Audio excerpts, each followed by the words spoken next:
Ang pagsisisi, nasa tiyempo. Hindi lahat ng pagsisisi, tinatanggap ng Diyos. Pakinggan mo sa 1:24 ng Kawikaan hanggang 30.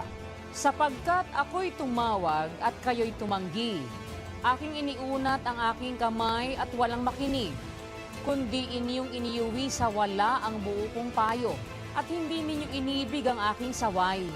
Ako naman ay tatawa sa kaarawan ng inyong kasakunaan. Ako'y manunuya pagka ang inyong takot ay dumarating.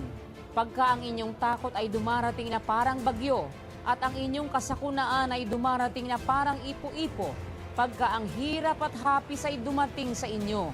Kung magkagayoy, tatawag sila sa akin, ngunit hindi ako sasagot. Hahanapin nila akong masikap, ngunit hindi nila ako masusumpungan.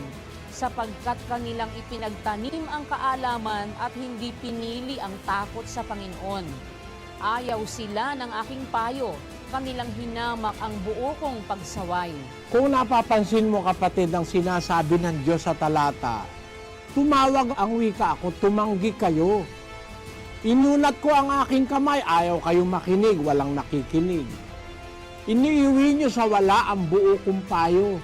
Hinamak ninyo ang aking pagsaway. Ako naman ang tatawa sa kaarawan ng inyong kasakunaan. Manunuya ako pag ang inyong takot ay dumarating. Pag ang inyong takot ay dumarating na parang bagyo, at ang inyong kasakunaan dumarating na parang ipo-ipo, pag ang hirap at hapis ay dumating sa inyo, kung magkagay tatawag sila sa akin, hindi na ako sasagot. Hahanapin nila akong masikap, hindi nila ako masusumpungan. So kung ang pagsisisi ay gagawain mo, katapos na baliwalain mo yung tawag ng Diyos, wala nang kwenta yung pagsisisi na yun. Kung nauuna ron tinawag ka ng Diyos, naintindihan mo yung kabutihan, naintindihan mo yung aral ng Diyos, naintindihan mo yung kanyang mga katwiran, binaliwala mo, pinabayaan mo, tinanggihan mo ang Diyos. Tapos, dumating ang panahon na ikaw ngayon ay nagsisisi na, wala nang kwenta yun. Yung magnanakaw, wala siyang naintindihan. Yung ipinako sa krus na kasama ni Kristo, sa buong buhay niya, hindi niya narinig si Kristo. Sa buong buhay niya, wala siyang malay sa aral, basta't nabuhay siyang magnanakaw. Pero bakit siya napatawad? Kasi nung maintindihan niya, nagsisi siya. Ang katotohanan, nung umpisa, dalawa silang nanunudyo kay Kristo Dalawa silang lumilibak kay Kristo nung umpisa. Pero nung mag-aalas 3 na, ilang oras lang kasi sila ron nagbago siya. Napatunayan niya si Kristo nagsasalita ng totoo. Kaya nagbago siya, humingi siya ng tawad kay Kristo. Naging dapat siya sa kanyang pagsisisi. Kasi noon niya lang narinig yung aral ng Diyos, noon lang niya nakita yung totoo. Pero kung halimbawa, pinakita sa iyo ng Diyos yung totoo, narinig mo yung katwiran, tinanggihan mo, binaliwala mo, hindi mo pinansin, lumipas ang maraming panahon, gumagawa ka pa rin ng mali. Pagkatapos ngayon, nung mamamatay ka na, saka ka magsisisi, ibang usapan na yon, kapatid. Ibang klase na yon. Parang si Esau, no? Si Esau, gumawa siya ng kasalanan sa Diyos. Matagal na panahon niyang ginawa yung kasalanan niya, tuloy-tuloy siya, hindi siya nagsisisi. Nung mamamatay na si Isaac na kanyang ama, saka siya nagsisisi.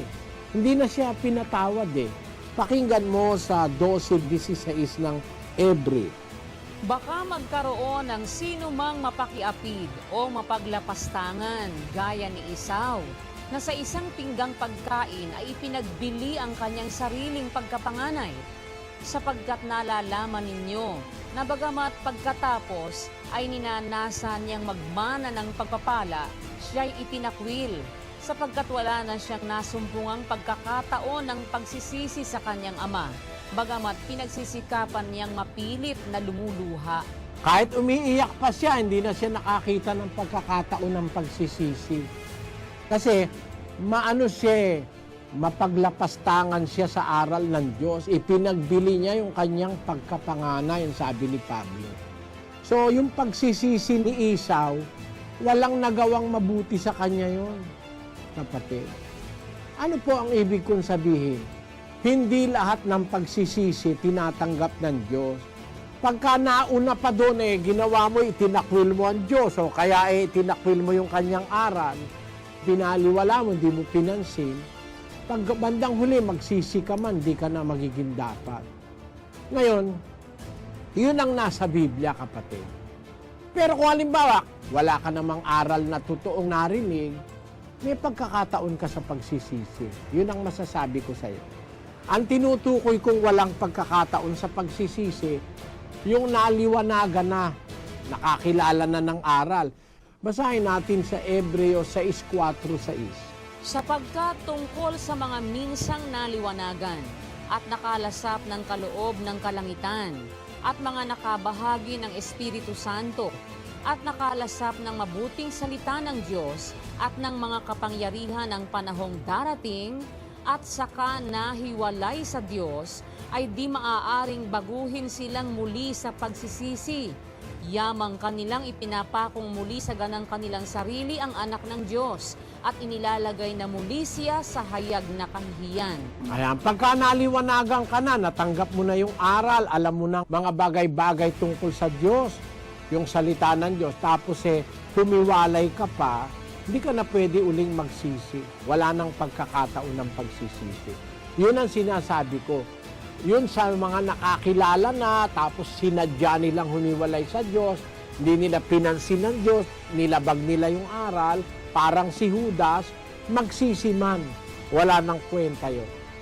Dalawang klaseng pagsisisi. Pagsisisi ng inosente, walang alam sa aral, pwedeng ikonsidera ng Diyos yun.